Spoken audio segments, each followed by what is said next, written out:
All-Pro JAFFos, ball out Pro Bowl, Tony Romo, 40-yard dash, boy, don't be slow-mo. Get on the court, boy, I'm in go. Outside in the sun like Elliot Kobo. I'm running fast, LA de la Cruz. Turn on the JAFFos, get my news. A7FL doing good, how I knew. All-Pro JAFFos, the All-Pro, Jump talk sports, they speak facts. You talk smack, you get sacked. Come tune in, sit in chat. Sport you like, they speak all that.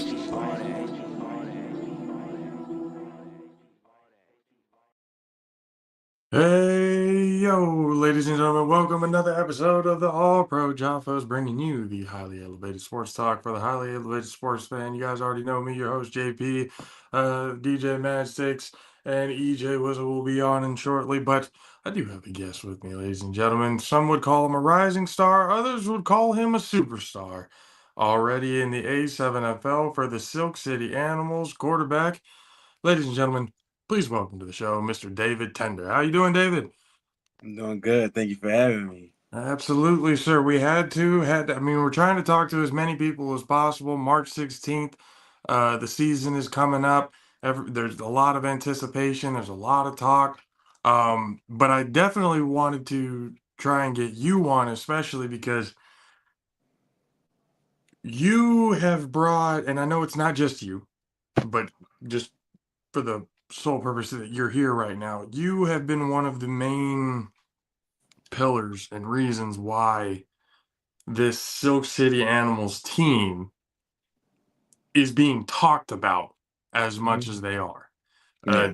2 years ago, nobody was talking to them. Then Huff came in, you know, start getting a little traction, and then literally almost out of nowhere, back a half of last season, you guys were just lighting up the scoreboard, making plays, just things that especially people who've been watching the league for a while were going, holy shit, the animals are here.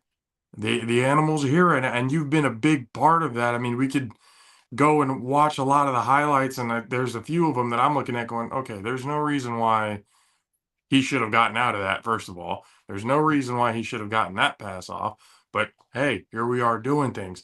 So, first thing, appreciate you for being here. No problem. And what made you want to get into this league? Because most people can look at this league, and I know I was feeling the same way the first time I've seen the commercials and everything for it. No pads, tackle football is just that's juggernaut shit. That's gladiator shit. That's something people just don't would prefer not to do because, tackle football with no pads is a tough thing. So what is it about this league that made you want to become a part of it? Well, honestly, I would say for the most part, I really wasn't too into the league. Like I always heard of A7FL. Like I've seen videos of, like the league and how crazy it was. Like I would see always like the crazy hits. I'm like, dang, like I don't know if I'll be able to do that. Like, um, but my boy Jeff, he's actually a player that's currently on the Animals. He reached out to me actually prior months before the season, and I was just iffy about it. Like, I don't know, we'll see. And then maybe about like a month before the season actually started, I was like, okay, well, I'm gonna give it a shot. Let's see what it's like. So it took off from there. Uh, yeah, took off is kind of an understatement. Yeah, It just, I mean, yeah, I mean, we've all seen the commercials. The first thing that pops up on the commercial is somebody getting crackback blocked completely on their ass, and other dudes are getting flipped. It's just, it's crazy. It's crazy to see. yeah, But with everything that goes on, there's not really as many injuries as you would think there would be. exactly. It's Yeah. actually somewhat safer, believe it or not, Hmm. people, to play this game because people are actually tackling the way they're supposed to be tackling. Exactly. So when you got into it, I mean, obviously you were a little iffy coming in, but when you finally got into it, started getting the hang of it, the game started coming and more play. How was the adjustment? Was it something that you felt, oh, actually, this is actually, something I can do, or was there a little bit of an adjustment period there? Yeah, it was a little bit of adjustment because, like, my first game, I didn't play quarterback at all. I probably played maybe 2 plays the first game at quarterback, and it was a quarterback touchdown run. But I got some quarterback reps against the U, which was, a tough team. And my first rep at QB against the U was actually a fumble. Mm. I dropped back and I got hit. So after that, it kind of was like, this is not regular football. Like, there's a way bigger. Like, I really have to adjust to this game. Like, I'm not going to always get 2, 3 seconds to throw the ball. I probably won't even get one sometimes. So it was tough at first, but that game against Snow Tribe, it helped me settle a little bit, because we play like, I don't want to say they're a lower edge team, but like playing against them is, it gave me a time to settle a little bit, try to get to know the league a little more. And yeah, I felt after that game I was pretty comfortable after that.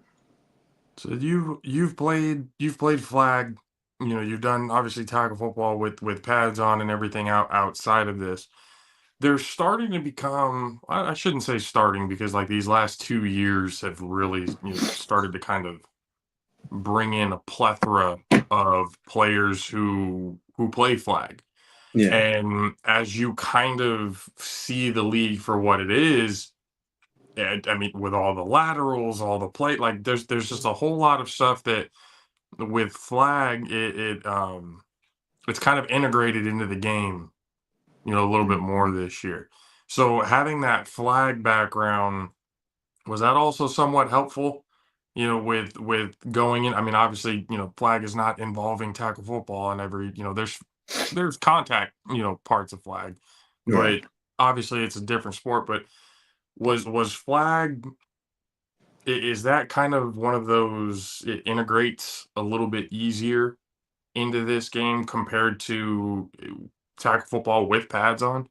Yeah. I would say it does because we actually have a league here in Philly that's like 7v7 contact flag. So just pretty much everything allowed, like stiff arms, you could truck, stuff like that, fumbles live. So having that background of playing on a similar field, just a bit smaller lengthwise, uh it helped a little bit because I already had that background of playing with 7 men on the field, with this much width on the field, having to go this distance. So it kind of was easy, especially in flag. You don't get 3, 4 first downs. In flag you get one first down. So just that flag background helped, and it also taught me a lot about moving my hips. Mm.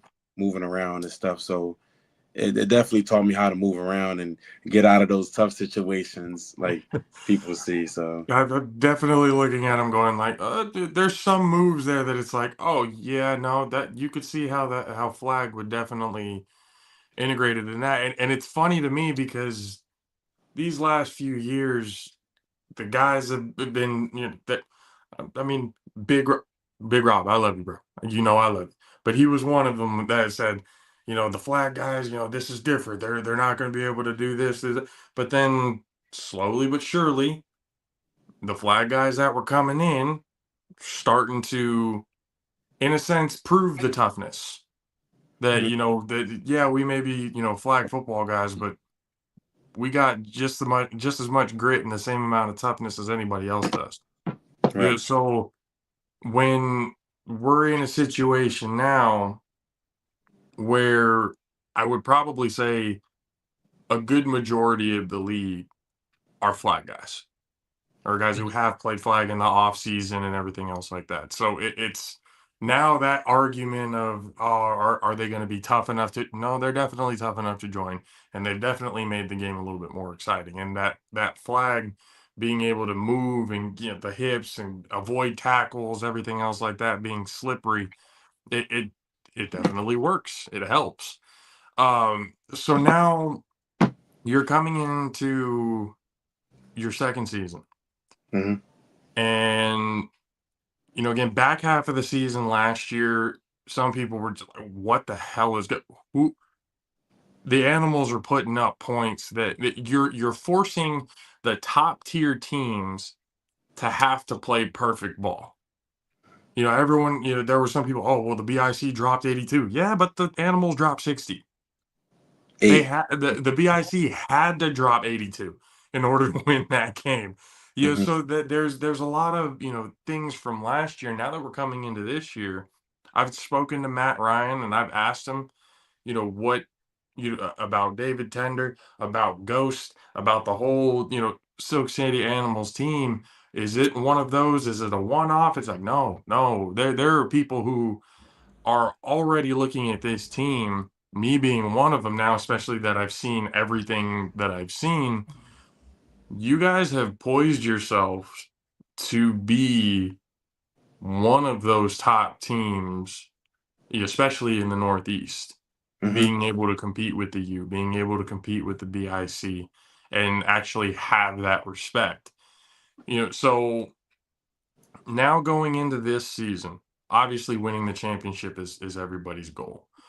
But the Silk City Animals team have progressively gotten better every single year these last 3, 4 years. Correct. So how do you guys build from last season to go into this season to get even better? Well, honestly, it was just, last season we had two chances, First game we played the Watchmen, tough loss. We felt like we should have won that. We played BIC. We played the number one team in the league, at the time. The team that never only gave up 20 points one time all season. So it showed a lot about our team, the composure, the toughness, We showed that we could compete with these teams. So in the offseason, we just really, me being me, and I attracted a lot of good players to come over and want to play with us. So we built a lot. I feel like we better on defense this year. I mean, we are younger now on defense, so uh, it should be a really tough season. I think our offense is still put up 50 points, and I actually do think we got a little better on offense. But yeah, like I said, we just a bunch of guys that is hungry. Animals never been to a Final Four or a championship, so it's like it's something that we all want, especially for the older guys. So they all hungry. I'm hungry, especially my first season coming in. I got 2 playoff losses in one season, so it's like you know, Doesn't happen very often. We can all thank Ohio for that one, mhm, and Baltimore for that matter. mhm, But I mean, regardless, I think what you guys did, I don't think any of the Ohio teams would have been able to do. I don't yeah, think the Heist would have been, even though the Heist had a good season last year. I mhm, don't think the Heist would have been able to do what you guys did, putting up 60 against the number one team, at least in the Northeast. And what you guys were able to pull off. Yeah, that's like, oh, who's ever had 2 playoff losses in one season? There's a first time for everything. But y'all kept fighting. You stayed hungry. You never really lost sight of, what it was that you guys were trying to be able to accomplish. And now you guys are sitting in a spot where I'm not sure a lot of people are looking at you guys as underdogs anymore. yeah, I think you guys have grown as a team outside of that point. Now you guys have started to grown into a team of, this could be a top 3, maybe even a top 2 team with everything that's been going on in the league. hmm But and this is one thing that I have to ask, all the East Coast guys especially, because we talk with the West Coast guys too. We talk both sides. We like to hear both sides of the party. But I wanted to ask you, when you look at the West Coast, teams like the Insomniacs, teams like the Sick With It, and stuff like that, what are you looking at in those teams, and how do those teams really kind of reflect and make you guys feel? Because most East Coast guys, especially before, I mean, now the tune is a little bit different considering the Insomniacs have gone 2 straight. hmm What is your outlook on the West Coast now? Um, me personally, it was like seeing the West Coast at first. It was my first year, so like I'm just hearing everybody, oh, the West Coast is not that strong. Da, da, da. So my first time actually seeing one of the West Coast games was when I seen the Sick With It and Insomniacs Final Four, and I was looking like, dang, like these boys legit. Like they got legit quarterbacks. They got RTC at running back. They got the like, and like, and I also felt like I'm like, okay, well they match up pretty well. Like a lot of people like, oh, they can't mess with the Northeast or, but like we all play the same. Like we might have different styles, but we all come with the same hunger and the same goal. And I actually think that I believe the West Coast probably got better teams than the Sick with it and the Sonics are better teams than a few teams down here in the East Coast.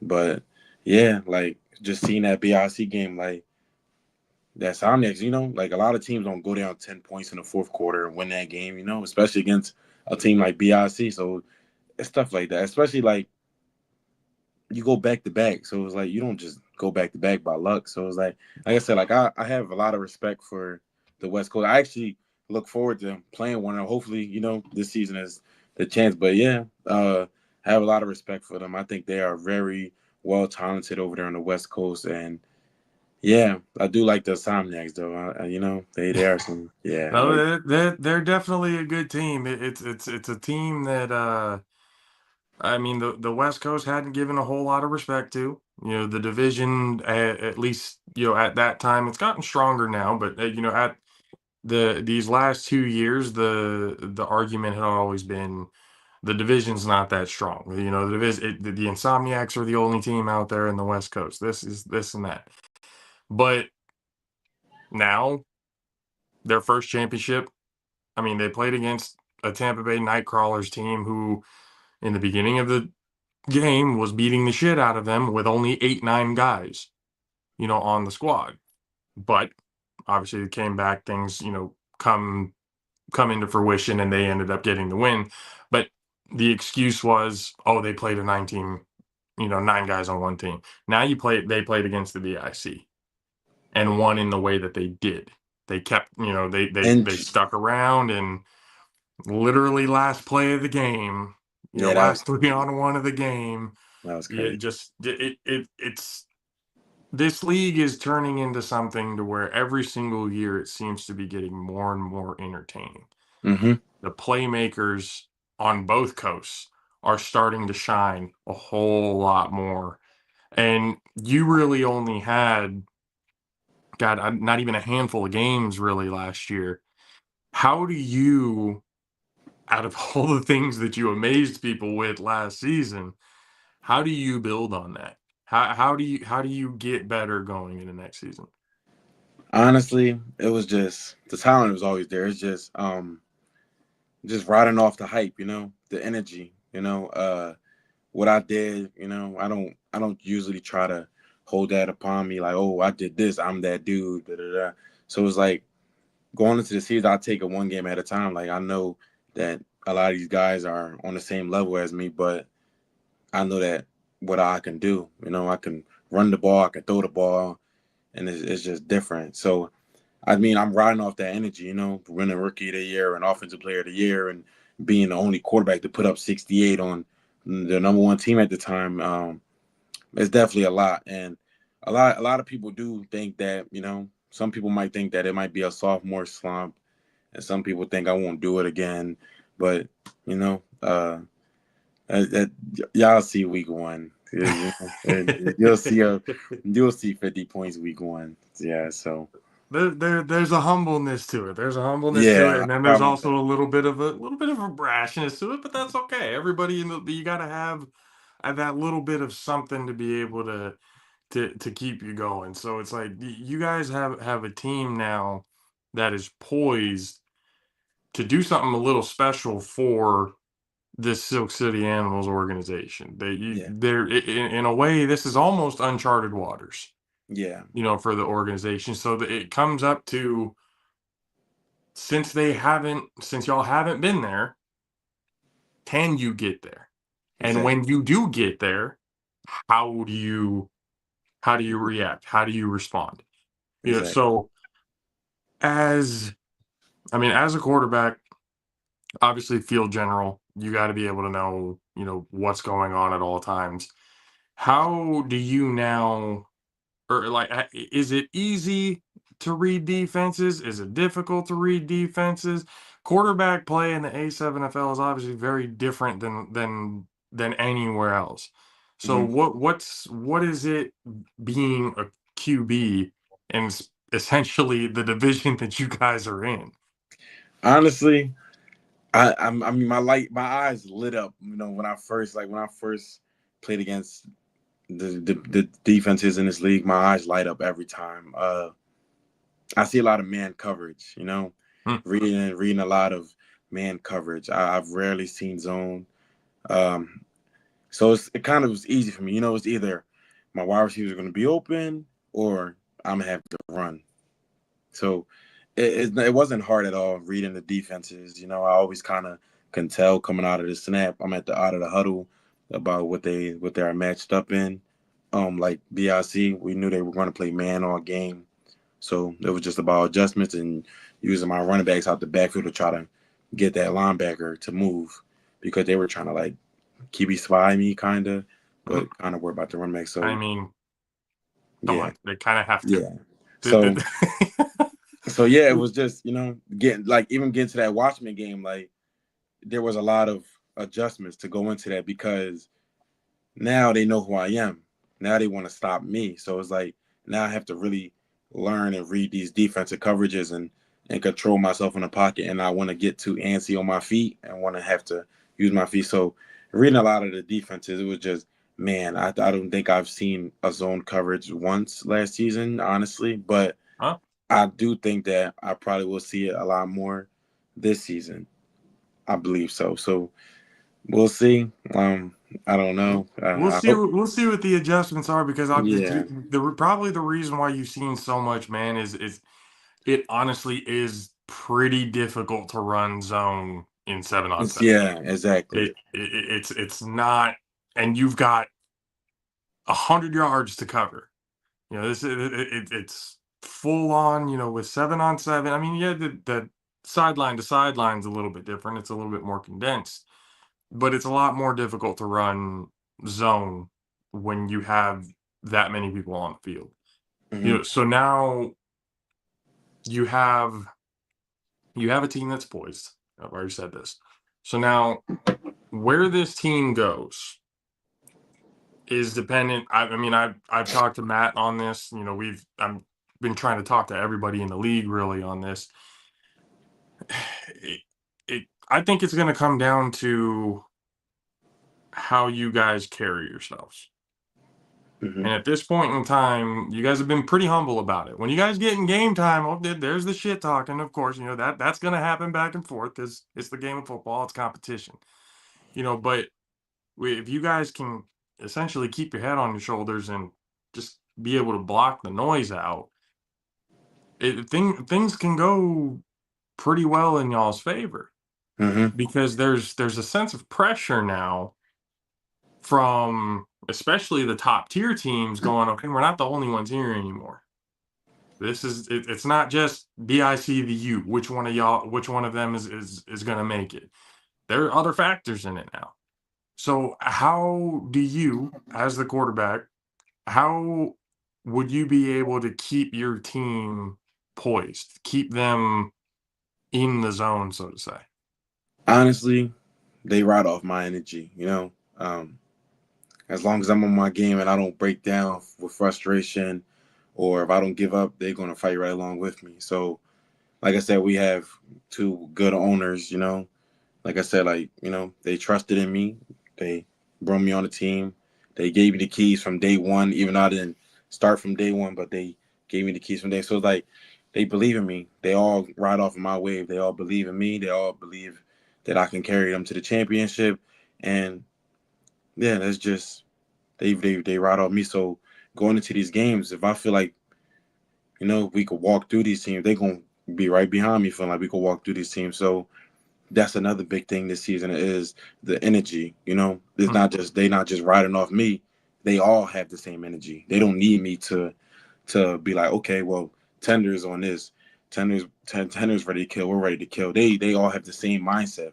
So I feel like that's going to play a big part this season. Because we all have the same goal. Get to the Final Four, get to the championship, be the ones to hold the trophy at the end of the season. So it's like That's what's different about this season. You And, like and how do you yourself, is it difficult to block out the noise? As much noise as there is, people talking all the, you got, things like this, that pop up, and like everywhere there's going to be a little bit of hate everywhere you go. yeah. So how are you able to block out the noise and, so to speak, keep the ice in your veins? Honestly, I really don't feed into it. Sometimes I do look at the posts and stuff. It honestly fuels me. Mm. When I play teams, I don't think I can do this. Uh, I just like to prove people wrong. I've been proving people wrong all my life, so it's like it's not nothing new to me. Like I said, like playing those games where the Watchmen ain't think we'll do what we do. They ain't think we'll put up that. They didn't think the game would be close. BIC not thinking that it'll be a different game with me there this time.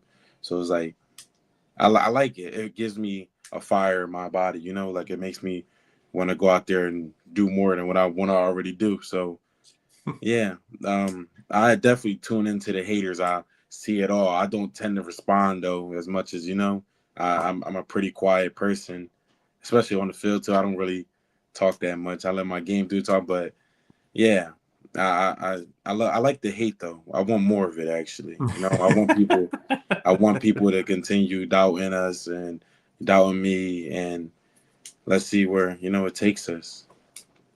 So essentially when you got the keys to the car, was there a sense of nervousness? Was there a sense of, shit, that spotlight's on me now? Like I gotta be able to perform, otherwise, it's gonna be a long ass season.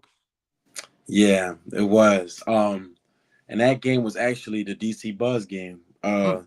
When we went to Baltimore. They gave us a fight. I mean, I believe they won up like 14-0 at one point, and I was sitting here like, dang, like we out here with 14 people, 15 people. They relying on me, you know.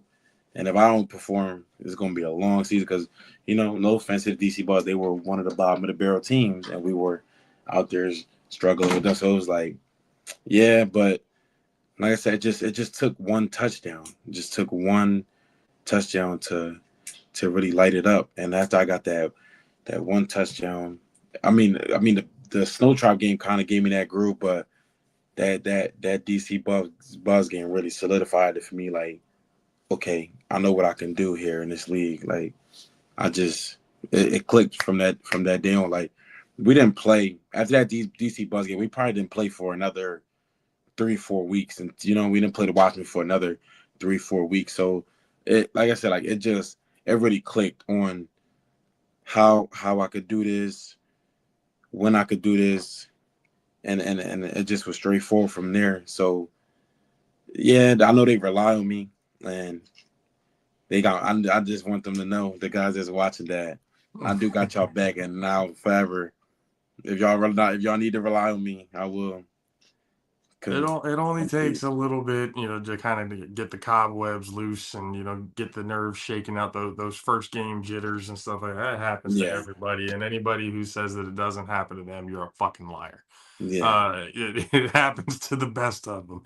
So, it again, March 16th, the season's coming up quick, in a couple of weeks now.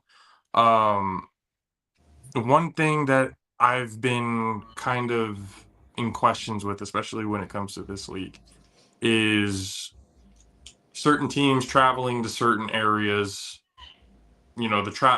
Teams. It's not very. Teams don't travel very well. Really, the only team that I saw travel even remotely well last season was the Insomniacs to the championship game. hmm But everybody else, when it comes to either going down to the West Coast or even going, to Indy or Baltimore or everything else like that, there seems to be an issue with the visiting team. yeah. For you, is there anything that either you can do or something that you've talked to not just your teammates but coaching and owners to be able to kind of get over that hump of being able to get as many guys there as possible? Like, has that been a discussion within the organization? Yeah, we actually been, like we got sent to Indy on a short notice, so uh, everyone's been doing a very good job at, countering the issue, and we got a lot of flights booked and a lot of people driving down. So, I mean, honestly, get the game one, we're looking to probably have 30 plus there. So it's looking good, Like I said, our owners, Brian and Jair, they did a very good job with making sure that everyone was set and making sure that the people that couldn't fly was set up with rides. So, like I said, I know how tough it is because, like I said, we went to Baltimore with maybe 15, 14 people last season. So for this to be the first game of the season and being sent to Indianapolis on a short notice, it says a lot about the team this year. There's definitely a driving force that goes to it because I'm getting a sense that not just by talking to you, but everything that we see, online or the whole time, there's a readiness with this team. Hmm. You guys know where you're at and what this season could mean for the organization. So the Absolutely. idea that everyone is all hands on deck, we're ready to go no matter where it is that we're playing, that says a lot about your team because even some of the best teams are not able to travel well either because they can't make it because a lot of the guys either working 9 to 5s or whatever it may be, or there's a sense of, and this is that, I mean, people can get mad at it all they want to. People just don't look at different or at certain games with enough. I don't need to play that game. I don't need to Right. travel. I don't need to go do that. There's a sense of, we can do this. They can do it without me, and Right. then their team ends up getting whooped.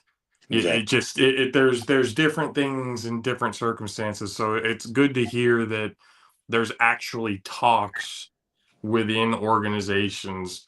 Look, we need to figure out travel. We need to make sure that especially with what we know is going on this season, what we're trying to improve on and get better at, you need to be able to travel well. Exactly. You need to be able to have, 14, 15 guys and 7-on-7. It's a low number. It's definitely a low number, and there's definitely needs, that being able to kind of cover both sides of the ball, being able to have that depth is very important. And a team that kind of proved that depth is important is the Insomniacs, because that's one of those teams that has so much depth that they can basically pile you into the ground. But Hmm. now you guys, are there any games on the schedule that you guys are looking at going, that's the one we're ready for right there? That when we go into that game, it's going to be foot on the gas pedal, foot on the neck, and they better be ready for when we show up. Yeah. Give me 1 second. I can tell you the exact date right here. So April 6th, BRC. Yep. I Um, kind of figured. I kind of figured that was going to be a top of the list. I mean, I'm not saying at all that you guys are overlooking anybody else, but there's always that one team on the schedule that everyone looks at going, we are going to be foaming at the mouth when we mhm. get to that game. And especially because of how things went last season, that there's definitely going to be, a hunger behind it. So that's going to be a fun game to watch. I was looking forward to that when I saw that on the schedule too, going, ooh, there's going to be some revenge on the mind when it comes to this game. Yeah, Um, we actually have a tough schedule though, yeah. because we come back from Indianapolis and then we got to play the U, and then right Mhm. after the U we got to play the Watchmen, and then right after the Watchmen we got BIC. But I actually like that, I'd rather get those games out the way early, you know. But BIC is actually set up perfectly, game 4 of the season, everyone is settled in, so no excuses, nobody can make no excuses, so best man wins. But Uh, that's uh, definitely the one game I have circled on my calendar. Like, yeah, that's the game. I mean, it, and I've always said this: having a tough schedule is kind of a like one of those blessing in disguise types of things. Because if you guys prevail, and actually get through that tough schedule, unscathed, who can say anything to you guys? Who can be able to, there's no excuses like, hey, there's no, oh, y'all got a weak schedule, this and no, no, no. We had one of the tougher schedules in the league and we got through. So it's one of those you can kind of hang your hat on going, we're, like you said, glad you got a tough schedule, because it's going to help you guys out, not so much as, help down the road, but like help the development of the team. Yeah. Because the tougher teams you guys play, the easier the weaker ones are going to be. Yeah. So it's just, and the tougher you guys play, the more the big game scenarios when you get down the line, whether it be in the playoffs or the championship game, seem to a little bit easier because you've already played, some of the tougher teams in the division, and you've either kept up with them or you beat them. Exactly. So there's a lot of very, very exciting things, for this team that I'm really excited. I was one of them that you saw in it. I was predicting either 5-2 or 6-1, depending on what was going on. I hope you guys, prove me right. So, and judging by, me talking to you so far and hearing the demeanor and hearing where the organization as a whole seems to be going and on track to doing, I think you guys are going to prove me right this season. And I'll be able to tell the Big Rob and everybody else be like, see, told you so. So, David, sir, I appreciate you for coming on. No problem. Anytime during the season, we've told this to everybody. Once you're on the show, once you can be on the show for life, Jaffo family forever. So whenever you want to come back on the show, whether it be during the season, after the season, whenever, door is always open, sir. Appreciate you for coming on, and good luck this season. Yeah, thank you. I appreciate it. We'll for sure be back.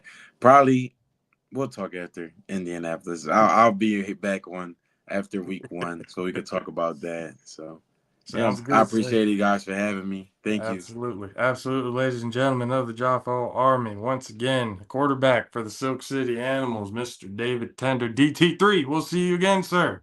Thank you. Good night. All right. Good night, sir. And ladies and gentlemen, you guys already know who that is. And welcome into the All-Pro JAFFOs, Mr. Dub Alvarez of the Mizzle and Dub Show and the other side of the ball, and one of the hardest working commentating human beings that I've ever got the chance to talk to. So, Mr. Alvarez, you just got done watching that. David, very easygoing, very humble human being. It seems like a lot of ice in the vein type of quarterback, which I always love seeing. What did you think?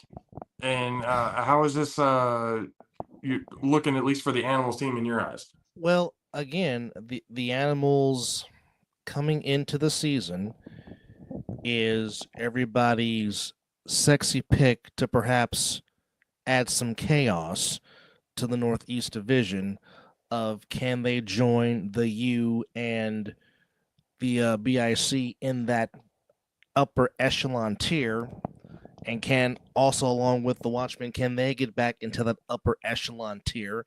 And then, of course, the Hawks are making their return to the league. So now we're going to see what I mean, a lot of things happening in the league, which, of course, is coming up to us literally 11 days from today. But, I mean, Tender is definitely in my top 5 of MVP candidates for this upcoming season.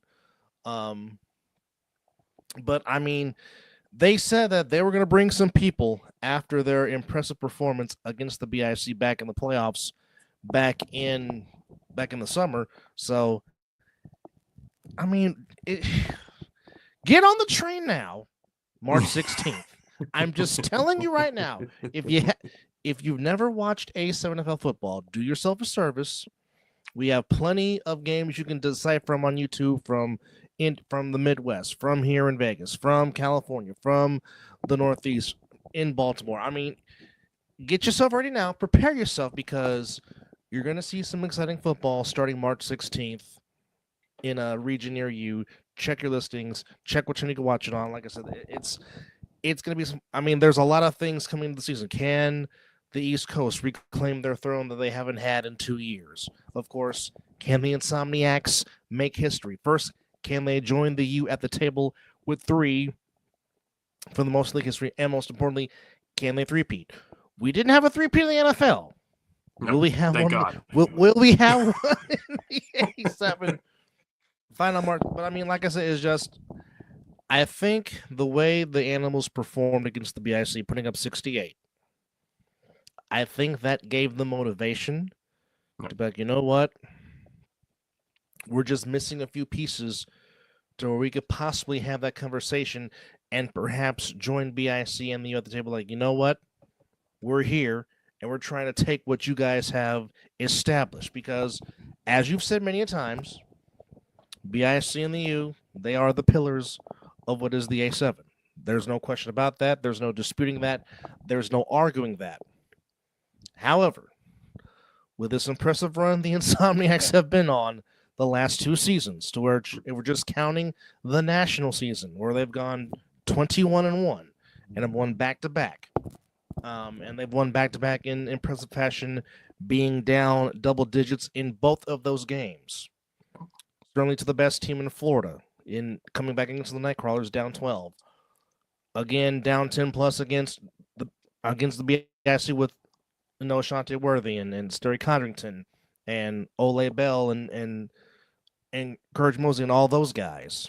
And they come back and, in a sense, walk off on an untimed down by Donnie Alliance. So, I mean, there is a lot of superlatives, if you will, for lack of a better term, that is coming into this season that is just going to go.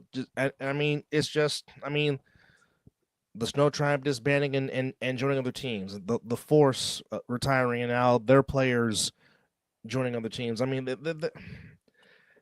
by far, a lot of movement going on. This by far might be the most interesting season the A7 has ever had. The fact that all this movement, as you just said, and then teams being established, teams leaving, new teams forming. It's just, I mean, there is going to be a lot of stories to be told in this upcoming season, and by God, I can't wait to get in the booth and call it. I mean, I've been telling people this, at least the ones who are willing to listen.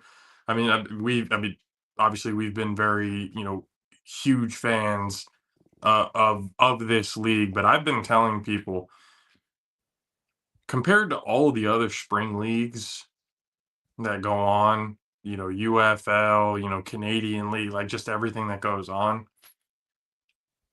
I'm sorry, I have not seen a more exciting brand of football than the A7FL. I just haven't. There is nothing the A7FL has done that makes me go, yeah, I could probably miss a week. I could probably miss. It's like, no, I need to come back every week and see this shit. All we need is a national TV deal. That's it. All we need is what the UFL has. It's on. I think it's on the way because there's a lot of traction that the league is getting. Social media wise. Like I said, getting mentioned on Pat McAfee. Like I said, Pat McAfee. Bring your crew down. Doesn't matter what part. Bring your crew down to Indy, since they got a team in Indy. Bring your crew down. Bring your crew down there to Indy for an A7FL weekend in that Midwest division, and see for yourself of why you and AJ Hawk clipped our league on your show. So I'm just giving you that. I'm just giving you that invitation, Pat McAfee, on the Pat McAfee. So if somebody from the Pat McAfee show is watching this, tell Pat, go to Indy. Watch the Octane play whoever, or it could be the Crush or the Heist or whoever in the Midwest division. I'm gonna go see the Animals. Go see with David Tender and all. Go see David Tender and the Animals, because they will be going to Indy. But like I said, get your crew down there so you can see firsthand why this league is on the rise. Why Mike Tomlin told you to give it 5 minutes, and this was years ago when he made that statement. Like I said, get on the train now. Get on the train now. Don't let it pass you by. It's too, like, every year it just gets better and better. The championship games have gotten better. I've literally said this every fucking year. I don't know if the championship game can get any better than that. And it says, "Hold my beer." And And he goes, Hold, next year. Fuck. hold my beer. I don't think anything can get better than that. Yep, next year. Fuck. I don't think anything can get any better. And then last year happens. I can't even say it anymore because it's like, I know it can get better because the league is gaining traction. Players are becoming involved. More players are coming in, new, some old, returning. It just, there's a lot of hype around this league right now that the growth is almost wildfire like right now. And if people just like Mike Tomlin said, just give it 5 minutes and you won't want to leave your TV. Yeah, there's games you're gonna have blowouts. There's gonna be fucking 80 something to nothing. 76 to 27. There's gonna be high scoring, ridiculous games. But the games, the game of the week, when you have the top tier teams playing against each other, it is must see football. Well, Everything about it is like the edge of our seats. Holy shit! It's exciting football.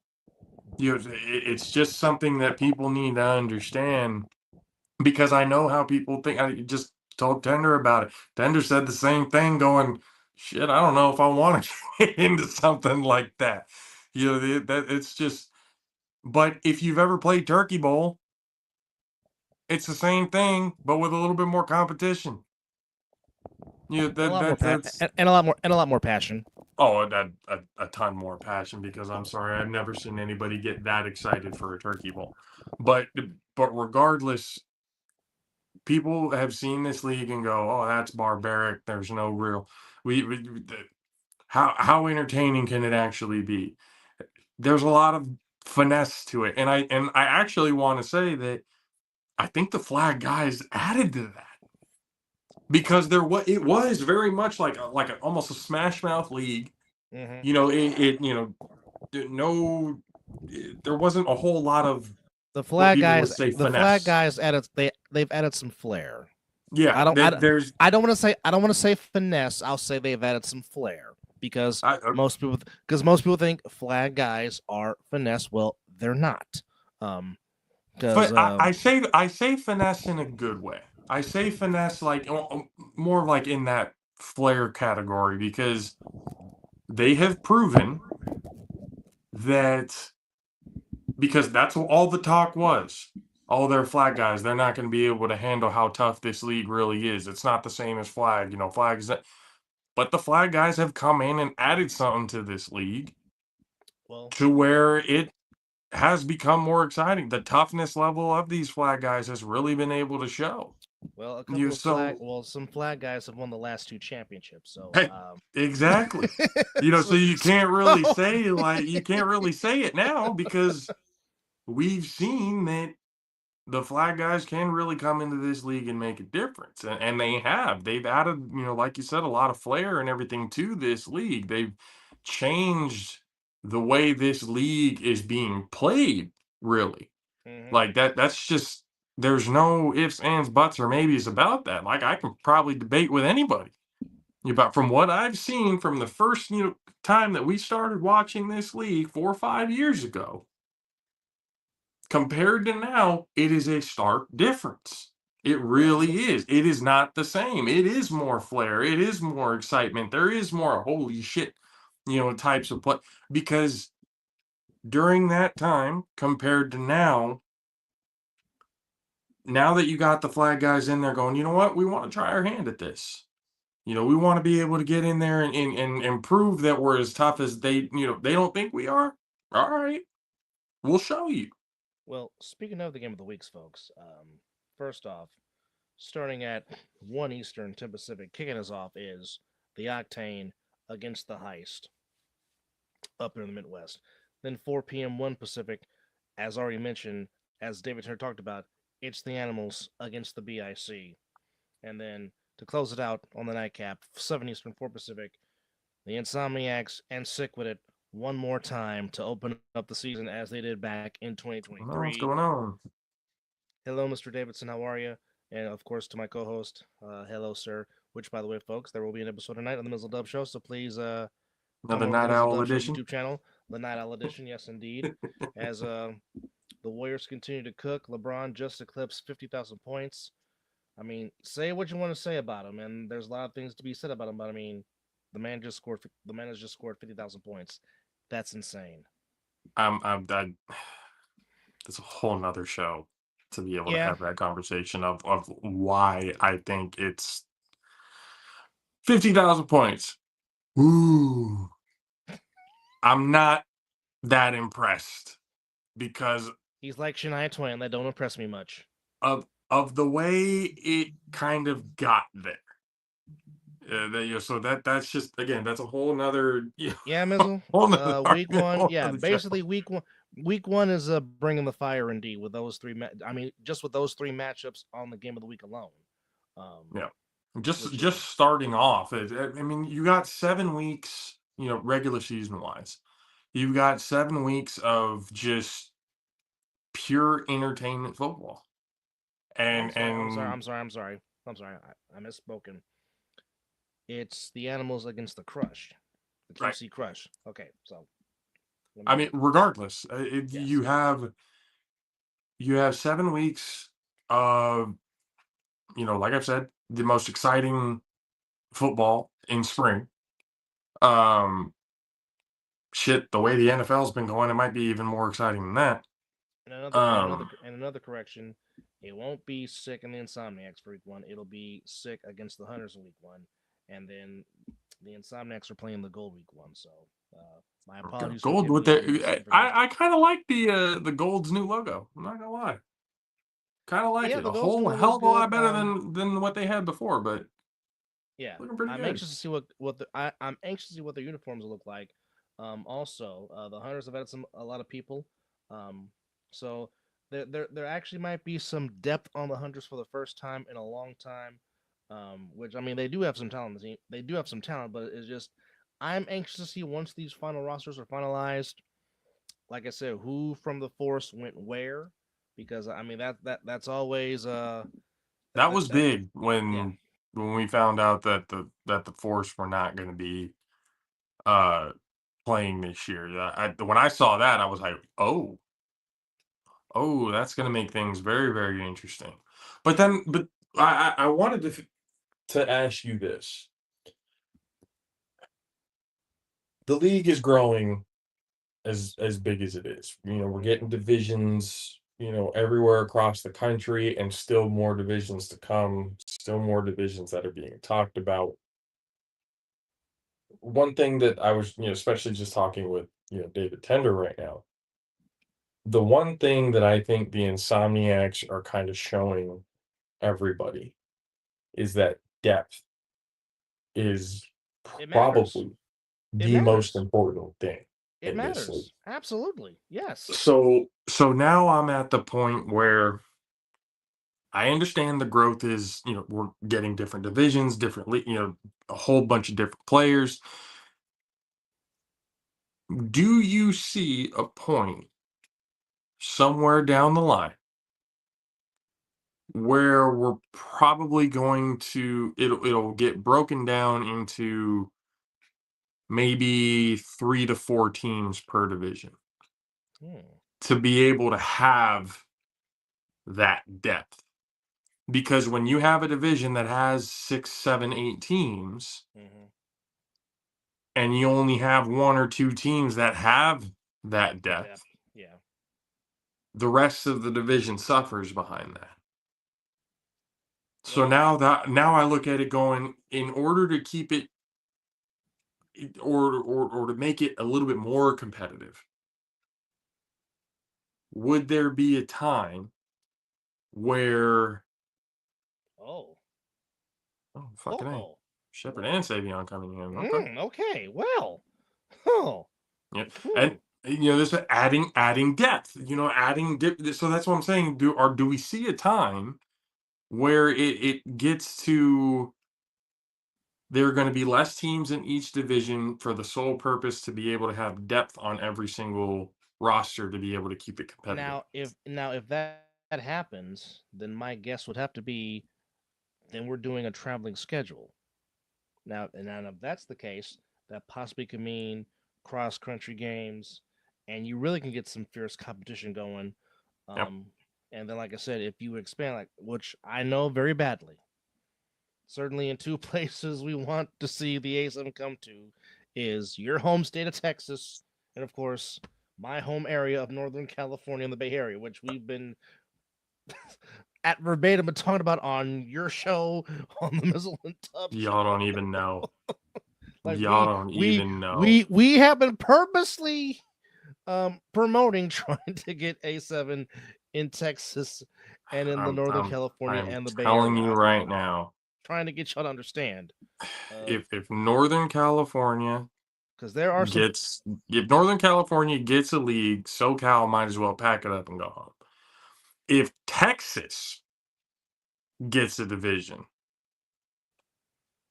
damn, might need be the whole fucking league need to pack up and go home. Because I'm telling you guys, like the way football is looked at out there in the state of Texas, you don't understand. You really don't, unless you've been there to experience it. It is literally a religious experience. 3 things in Texas: God, football, oil. That's Texas in a nutshell. Yeah. Essentially, just go to Dallas. That's all Texas oil money right there. Yeah. But when you get to and that's kind of one of the things that I'm meaning. If they do break it down, then that would mean the cross country skip. But in no way am I saying, oh, that could happen next year. There's a process to this whole thing. You know, if that ends up happening to where that means the league has gotten bigger to the point where financially it would be able to make sense to where it could actually happen. You know, because that's one of the things that kind of holds back the whole cross country aspect of it, being able to have regular season, you know, cross division play is because of, you know, the finances and everything that comes with having a whole team travel to one area back and forth and all that stuff. There needs to be finances to be able to back that. And, you know, and on top of that, I think in order for that to happen, the league will also not just need to evolve in the fact that they need to put more money towards the travel. It may need to evolve to the fact where the players might be needing to get a little bit of something. Because again, most of the players in this league, 99.9% of them, have a 9 to 5. Yeah, have 9 to 5. Yes. Have something they got to do to be able to put, you know, a roof over their families' heads.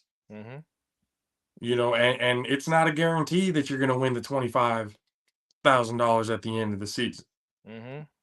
You know, so I think for all that to happen, especially like travel wise, because if you want to be able to have more people come with you and it not be like, all right, can I get the day off? Can I get the weekend off? Can I get this? Can I get that? You know, that trying to logistically make it happen with everybody's 9 to 5. There has to be that incentive of, all right, we're paying you guys. We're paying you guys a good, you know, decent amount of money and stuff like that now, to where at least it may not be a whole lot to, hey, you can quit your 9 to 5 now, but at least something to where the incentive is a little bit more and you'll probably have a better turnout of having that depth for away games that are in a different state. You had that look on your face. What happened? No, I'm just looking at the Hunters roster. They've added some pieces. They got better? Thank God, because again, they can make some noise. Some of y'all are going to get mad, but they call me the bad guy for a reason. There have been too many fucking cupcake teams. All right. Too many goddamn cupcake teams. I want to see every single division get better. I want to see the Hunters get better. I want to see the Gold get better. I don't want to see. I want to see the Gold win a game. I really do. You, I want to see them win a game. Like I wanna see every single division be able to compete and not just have one or two teams Hell. just beating the shit out of everybody else. Hell, I want to see Corey Hammond have a victory Monday this year. After going 0 for the last 2 years. Damn it, Corey, let's get on the board this year in 2025, buddy, all right? Oh, Corey Hammond. We need to get him on this show again soon, but it needs to be a day where I don't work the next day. Yeah, because you won't get no rest at all. No, not at all. No This will rest. be a 3-4 no hour rest. show with Corey Hammond. Yeah, no rest for the weary with Corey Hammond. I love you, Corey. I really do, and he probably knows that more than anybody else. So, And as always, he'll try. he'll try. But I mean, again, to get every single division more competitive. Like I would want to see, guys instead of hitching their wagon to the Insomniacs, you're not going to play. You got talent, but you're not going to play none. You're just really showing up for a ring. Why don't you go to one of these other teams and make them more competitive? Are you scared to play against the Insomniacs? That's what I want to know. Are you scared of the sick with it? If not, all right, go make the gold better. Go make the hunters better. Go make the kryptonite better. Go make all these other teams better to where now the East Coast can't look at the West Coast and go, that's the worst division, and there's only one or two teams that are actually worth the shit. Everybody else is a cupcake or a punching bag. You're basically showing up just to get your ass beat for seven straight weeks and then going home. There's no and then you see these teams, some of these lower tier teams, whether they fold or they just can't. I want the best players in the league to really start developing seeing Savion Cunningham, going to the Hunters. That makes the Hunters better. Now, are they going to win 3 or 4 extra games? I don't know. Maybe, maybe not. But damn it, they'll be fun to watch. But it'll be a whole hell of a lot better. The team got significantly better, but Shepard on the team as well. The more you can make by the way, division better. By the way, they also added Tone Smith too. You hear what I'm saying now? Now the Hunters are like actually, oh shit, okay, I can maybe look at the Hunters in the Las Vegas division now and go, all right, not so much of a cupcake team anymore. Okay, I like this. This is pretty interesting to be able to watch. And then same thing for the East Coast. The bottom tier teams that have always getting their asses whooped every single week. I want to see those teams get better. I want to see every single division get better so that there's no fucking excuse from anybody on either coast about what division is weaker, what's this, but no. Every single division is competitive. And every single team can give you a run for their money. Like that I think, and this is what I think players need to understand this. When you can get every division competitive, if you can get every single team in the league to be actually worth the shit, nationally, you know what that's going to bring? TV deal. Sponsors. TV deals. TV deal. Because the sponsors and everybody look at this and go, there's only a couple of teams that are actually, good. The rest of the league, it's cool, it's fun, it's entertaining, it's an exciting brand of football. But are we willing to invest thousands, if not millions of dollars into a league where 90% of the teams are cupcakes and the other 10 are legit? Like when the only way you can bring in that type of revenue is if the entirety of the division gets better. So this whole I'm going to hitch my wagon to the best team because I want to go ring chasing and all that shit, that's not going to help the league. That may help you and boost your fucking fragile ego, but it's not going to help the league. Every single team needs to be competitive in order for this to really, really go. So I want to see, shit. I want to see a good amount of, because I know the starting 14 is 7 on offense, 7 on defense for the Insomniacs. Those aren't all like, you've got more players on that team that are actually fucking legitimate. And they could actually help another team instead of sitting on the bench or, coming in every once in a while. And that's the other roster I'm waiting for too, is the stealth. Again, if it's a brand new team coming in, be fucking competitive. Bring in a good roster.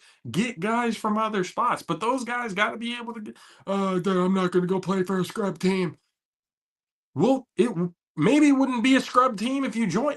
And that's the whole thing, too. People are like losing sight of the competitiveness in this whole thing. Can you imagine how much better you would feel if you can bring a team that was worth nothing to something?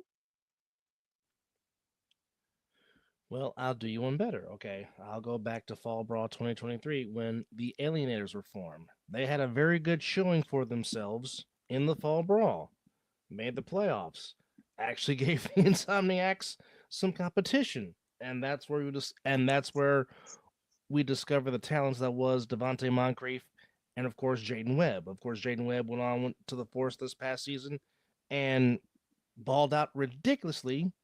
Made the top 50 of 2024 countdown, which is all across the other side of the ball YouTube channel, to where you can watch the countdown and so on and so forth. But I mean, there's there's gems that you can find that are not on the top tier teams that you'd be like, you know what, that kid could play some ball.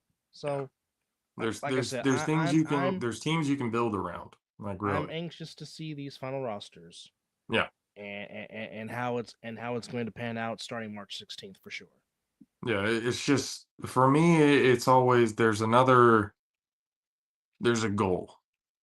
And for me, I and this is just me, I don't want to be content just sitting on the I know my ability, I know how good I am, but I'm willing to just sit back and let everybody else play just to be able to get a ring. No, I want to be able to say, you know what, I am that damn good, and I'm going to go to this team and make them even better. And then show up to you guys and show how good I really am.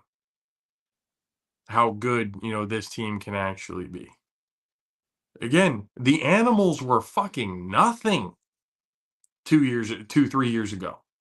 And Huff, Before Huff got there and, yeah. added just a little bit of spark to it and brought more, guys in. And now David Tender, in there for the Animals. Like, that's what I'm talking about. A bottom of the barrel team Huff got made a them a few playoff players, team. and now Huff made David Tender bringing people with him, bringing more guys in, saying the defense has gotten better. Now their offense, which was pretty legit last season, has also gotten better. Yeah, I mean, Huff made them a playoff team in 2023. Took it to the Watchmen, who got to the Final Four, winning, and the Watchmen barely beat them by 8. Yeah. And then, of course, what happened last year, of course, Quanny Morgan and David Tender just bust out onto the scene. And then, of course, the performance they put up against the BIC, albeit in a losing cause, putting up 68 on a very good BIC team. Yeah. And it had to take everything for the BIC just to beat them, because they had to put up 82 to beat them. Yeah, so they had to. There was no ifs, ands, buts, or maybes. They had to put up that many points. So now you see why the Animals are getting a lot of attention coming into the season of, can they now take that next step and get into that BIC Patterson U tier of teams in the Northeast or the East Coast Conference, if you will. Yeah, and I'm thinking, and I'm looking at it going, I think a lot of it has to do with impatience. There's a lot of people like, oh, I'm too impatient. I want to go to and win now. Nobody's willing to take those couple of years to actually develop the team into something. Rome was not built in a day. Oh, so that's why I look at it going like, if you're willing to trust the process, take a couple of years to actually build this team into something, it's going to feel so much better when you guys actually get to the top and accomplish something. Mhm. To be able to to hear, Big Rob, Matt Ryan, Corey Hammond go, the animals were nothing, and now the animals are here. Like the animals have arrived now. Like that's something to be proud of. To be able to say we brought a team from nothing to something is something that you can feel good about. But there Again, that type of patience just doesn't seem to exist nowadays in again, any sport. people forget the Insomniacs were a winless team before Coach James brought his team together, and now you see what they've done the last 2 years. Yep. It takes time. It takes Yeah, you got to get people you Rome got was to get not people built. interested. Rome was not built in a day. It was So I not. mean, and now again, the animals have turned from a team that nobody was talking about to now everybody's talking about because They become the darlings. yeah, they're and like I said, they're not the underdog anymore. I'm sorry, they're not. They like for anybody like oh they're still No, an underdog. They're still no they're not. They have proved that they are no longer an underdog team. They are a team that you need to fear and you need to be ready to play because if you're but not, they will run all over you. but I think David Tinder knows that they're not going to be taken lightly anymore. No, Now no. knowing that they've shown the skills that they've shown, and now adding what they've added, they know teams are going to take them serious. Yeah. So they're going to have to, as they say, bring it starting on March 16th. And what a way to do it on the road in the Midwest in Cincy or Indy, wherever And, they're going to and play the. it is difficult Playoff. to build on stuff like that. Tender even said some people may be talking about sophomore slump, all that other kind of stuff, but it just doesn't seem to be registering with him. With him, it seems to be yeah they can say all they want, but I'm gonna go into this season with the same mentality that we had last season. We're not gonna give up. We're gonna keep fighting, and if you don't you know keep the foot on the neck, we're going to surprise you and we're going to come out and we're going to beat you and we're going to beat you handedly. And hit you in the mouth. Yeah. We're not going to straight up Rocky Balboa. I'm not staying down. I'm going to keep getting up and I'm going to keep fighting. And you better have enough in the gas tank to be able to go all 12 rounds because if you don't, you're the one going to be sleeping. Yeah, so it's and again, I want to see that this is crucial, and anybody who's watching, all of you guys who've been watching right now, this is crucial for the whole league. If you want this league to get to the top tier, national TV deals, all the recognition and all the recognition that this league has gotten right now is a little sprinkle of what it could actually be. So if you think you have a lot of talent and you're not playing, but you're on a good team and you're content with, I'm just going to stay on this team and get a ring. All right.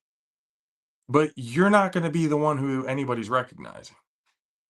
It's going to be the ones who actually brought it home. You sat on the bench. They don't remember the ones really who sat on the bench for the Super Bowl. They remember the starting 11 or the starting 14, the starting 7, in this case. That's who they remember the people who were actually on the field and made it happen. They don't remember the cheerleaders on the sideline. So if you really think you're worth the shit, you want to go online, oh, I'm this, I'm that, I'm him, I'm that. Prove it. I'm tired of this. I agree. I I'm agree, one of Jordan. those guys like I know I'm 33 years old, but I'm still, relatively young and stuff like that, but I have that old school mentality. Shut the fuck up and play. Prove it. You're that good? Prove it. Go to another team, make them better. You're that good? All right. I'm tired of the keyboard warriors. I really am. The ones who just sit there, type away their fucking feelings. Oh, I'm this, I'm that, but ain't got no film to fucking back it up. They're all hearsay. They're all, you know, it gets, it's at a point now where hopefully the animals improved in the trend. According to David Tender, they have. According to David Tender, they have gotten better Well, on defense and on offense. even before this season started, they said we're about to go get some people. We're bringing Yeah. some people. They You know, said this. so I mean, right after the loss to BSA, they said we're bringing some people, and we're gonna they- continue to build on it, and that's the thing. Hey, it's put up or shut up, and this is one of those leagues that I think really kind of brings that out. You know, you can talk all you want to, but if you ain't doing shit on the field, it's just empty words. It means nothing. Like, nothing you say means anything. Oh, we won, we do that. Did you even play? Who the fuck are you? Why are you even talking? You did nothing on the field. You sat there and said, "Yay!" So who are you to say anything? Get on the field, make a team better, make something else better, and then you can come and talk. Until then, keep that shit zipped, throw away the key, and actually prove something. Make the whole league better. That's the whole thing. Everybody wants the recognition. Everybody wants that's all fine, but you got to work at it. If you want this league to be nationally recognized, you want all the the TV deals, the possibilities of even getting paid to play this game, which I know with some owners in the league and stuff like that, that is a That's their goal in goal. mind.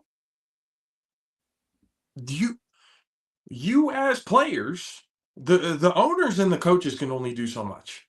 Mm-hmm. But you as players need to fucking get it. If you want this league to grow, you need to do what's best for the league and best for yourself, really. Because if you go that path going, you know what? Instead of hitching my wagon to this team, knowing that I'm not going to really do shit, I want to get my name out there. I want to be able to show people that I'm actually him, as everybody likes to say. I'm him, I'm him, I'm him. Everybody says I'm him. That means fucking nothing anymore. The talkers don't do shit in this league. That's what I've really come to notice. The ones who are quiet and actually handle business on the fucking field, those are the ones we remember. The talkers, the ones who get in every once in a while, the ones who sit the bench, the special teams players only. First of all, I got to say this really quick. If you have done nothing in this league but play special teams or 3-on-1 or anything else like that, but you've done nothing on offense or defense, please, for the love of God, shut the fuck up. Don't ever talk. Okay? I don't want to hear it. I really don't. It means nothing. It registers as stupid to me, is what it does. If you're really him, you'd be on the field starting. You'd be on the field because they can't afford to not have you on the field. So again, prove it. I love being proved wrong. That's one thing that I can kind of put myself beyond other people. I'm okay with it when I'm proven wrong. I like it when I'm proven wrong. Because if I can call you guys a trash ass team and then you come and prove me wrong saying we're not, good. That means you got better. That means you care. That means you cared enough about what I told you that you wanted to throw it back in my face. Good. That makes the league more competitive. It makes it more fun to watch. If anything, you are helping me.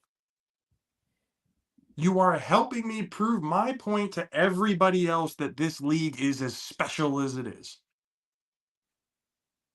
If you're a cupcake, I'm kind of like Big Rob. If you're a cupcake team, I'm going to call you a cupcake team. If you're ass, I'm going to call you ass until proven otherwise. So unless you can come out onto the field, show me some tape, and not a 30-second clip of one play that you had. Okay? One play means nothing. If you can give me a full-on game highlights of every snap that you took, and that video is at least 3 minutes plus, then I might look at you. But if you only got a couple of plays here and there, just one highlight 30-second reel on Instagram, please shut the fuck up. Like, I don't care enough. I may view it, ooh, that was a cool play, but what else did they view that game? Nothing? Who cares? Ooh, they made a tackle. All right, you got on the stat board. Good for you. What else are you going to do? Good for you. Are you going to get better and come back next week and actually give me 2 clips instead of 1? Or are you just going to give me 1 every week because you made 1 good tackle or 1 good catch? Get better. If you get better, the league gets better. And if the league gets better, everybody eats. That's what people need to understand. That's what players need to understand. Don't be content sitting your ass on the bench. Don't be content where this league is right now. Let's get better. Let's prove to the world that this is the most exciting brand of football, at least for the spring. Like I said, I want a national TV deal. I want to make national TV money. That would be nice. That'd be beautiful. Because if we get a national TV deal, then, we on this show could actually get recognized for the shit that we fucking talk. Hey, talking heads have been stealing our shit for years. But we know nothing. We don't know a damn thing. And it's not just on A7FL. You guys can go back to all the way to the beginning for a lot of the shit that we've been talking about from not just A7, but NFL, MLB, whatever it is that we've been talking. They take our shit. They say our shit verbatim. The arguments and the topics that they talk about is everything that we talked about 2 to 3 days before they did. But again, we don't know a damn thing. We know nothing. But it's. I want to see that. I'm a really big fan of this league. I'm very passionate about. Speaking of passion, you're gonna be proud of this one. Yeah, oh, baby, there we go. Yeah, yes. We got our passion sign in it. And I had one more just because.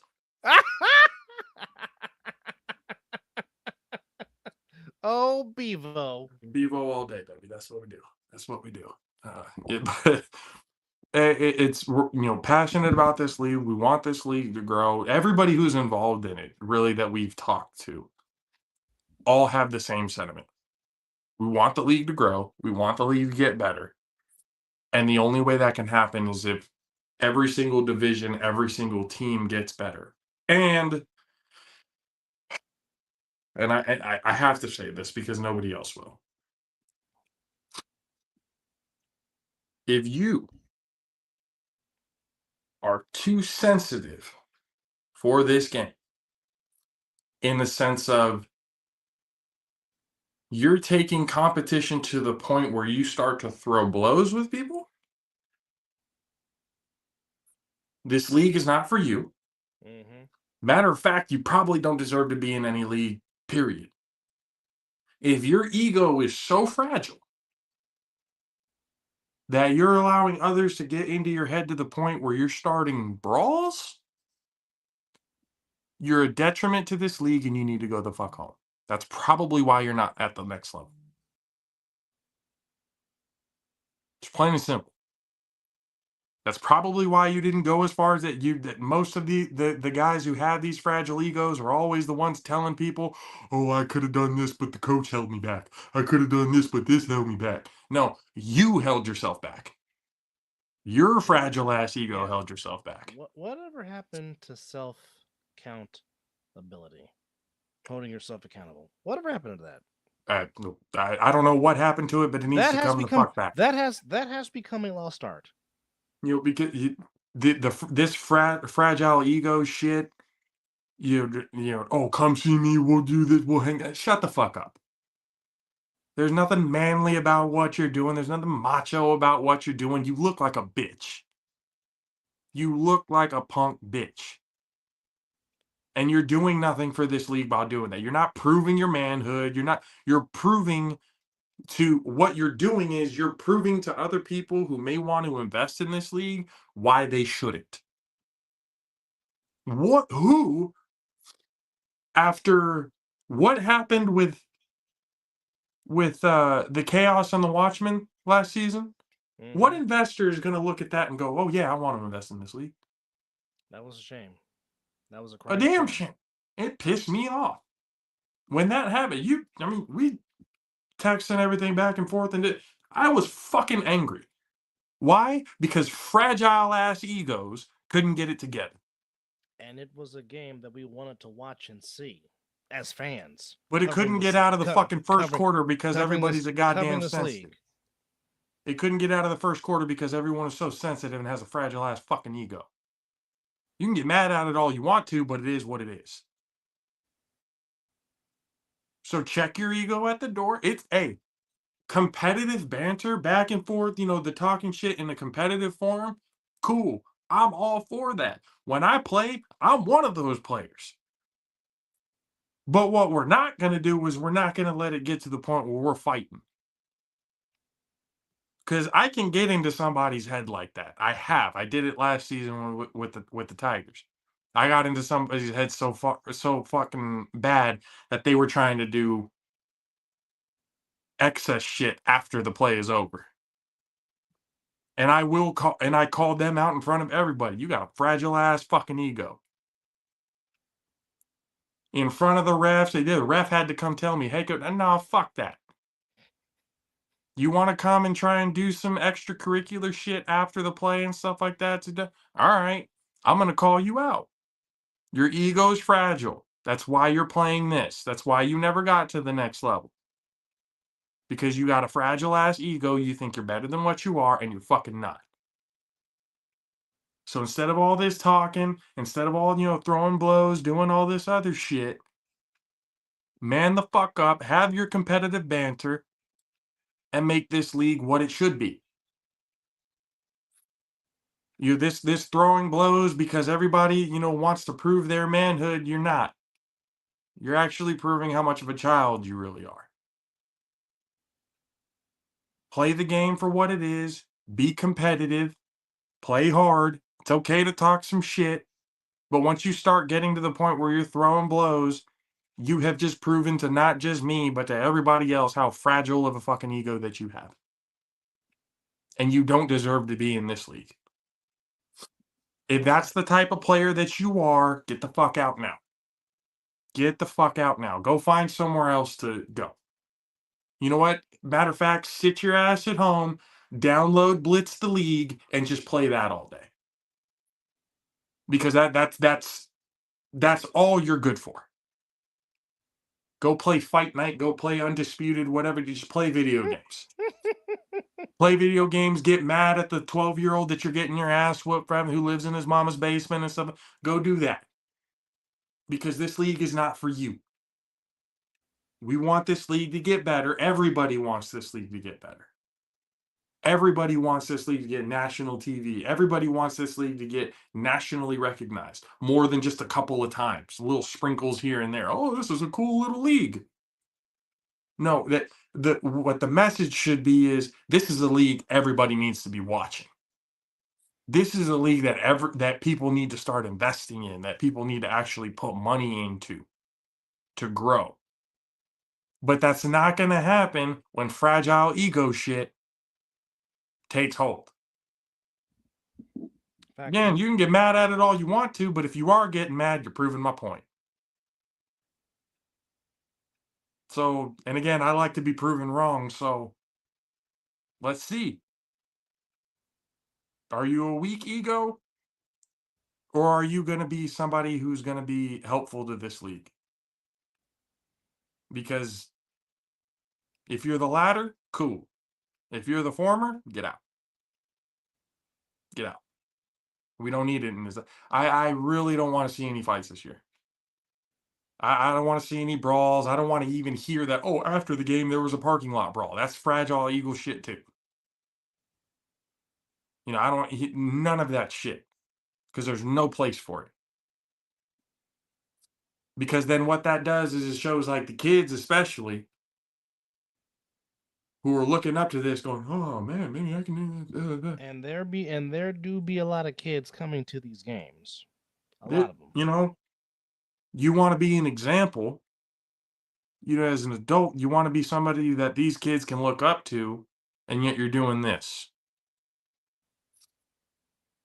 Going to any games live. I know Dub is. I'm gonna try. I'm gonna try and get down there because again, we got nothing out here in Northern California, but I'm definitely gonna try and get down to Vegas. Shit, if I had the money for it, I'd go down to the East Coast too. But definitely gonna try and get to Vegas to be able to see something happen.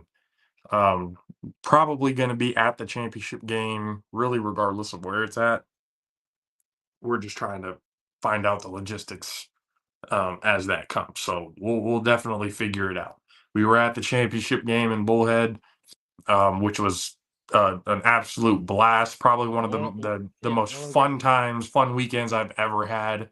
Not just in sports, but just period. Great experience.